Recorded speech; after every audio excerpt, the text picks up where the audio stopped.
అంటే చాలాసార్లు చెప్పాలంటే ఎన్నో డిసప్పాయింటింగ్ జరిగింది నాకు. అంటే ఒక సినిమాలో నన్ను బుక్ చేసి మహానటుడు రామారావు గారితో అప్పట్లో ఒక సినిమా చేశాను, ఎదురులేని తిరుగులేని మనిషి అని. దేవి ప్రసాద్ గారు ప్రొడ్యూసర్.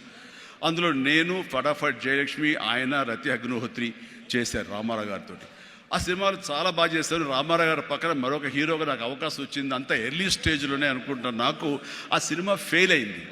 ఆ తర్వాత మళ్ళీ అదే రామారావు గారితో మళ్ళీ సినిమా చేసే అవకాశం వచ్చింది ఒక దిగ్దర్శకులతోటి.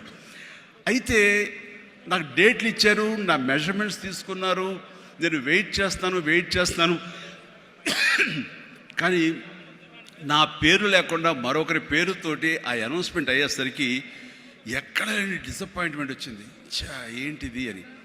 ఆ రోజున ప్రొడ్యూసర్ పిలిచి, ఇదేంటంటే షెడ్యూల్ స్టార్ట్ అయిపోతుందంట, నాకు డేట్లు చెప్పారు, నేను ఆ డేట్లు ఎవరికి ఇవ్వకుండా నేను ఇక్కడ దాచిపెట్టాను, నేను ఎదురు చూస్తున్నాను అంటే, సారీ చిరంజీవి గారు, ఎలా చెప్పాలో తెలియక మేము టైం తీసుకున్నాము.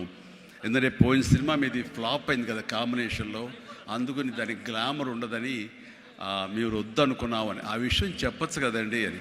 అంటే ఆ టైంలో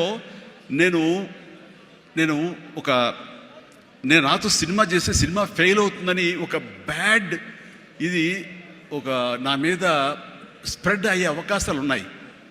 ఈరోజు సోషల్ మీడియా, ఆ రోజు ఇంత మీడియా లేదు కాబట్టి కానీ, లేదంటే ఎంత బ్యాడ్ అయ్యేదంటే నన్ను తిరిగి ఇతనితోటి ఎవరైనా చేస్తే సినిమా ఫెయిల్ అవుతాయి, ఇది ఒక ఐరన్ లెగ్ అనే పరిస్థితి వచ్చేసరికి ఎక్కడో మళ్ళీ జంకాను. కానీ గ్రద్దలాగా నాకు అనుకూలంగా ఉన్నటువంటి అవకాశాల పవనాల్ని అదునుగా చూసుకొని నేను ఎదిగాను. దాన్ని పాజిటివ్గా తీసుకున్నాను.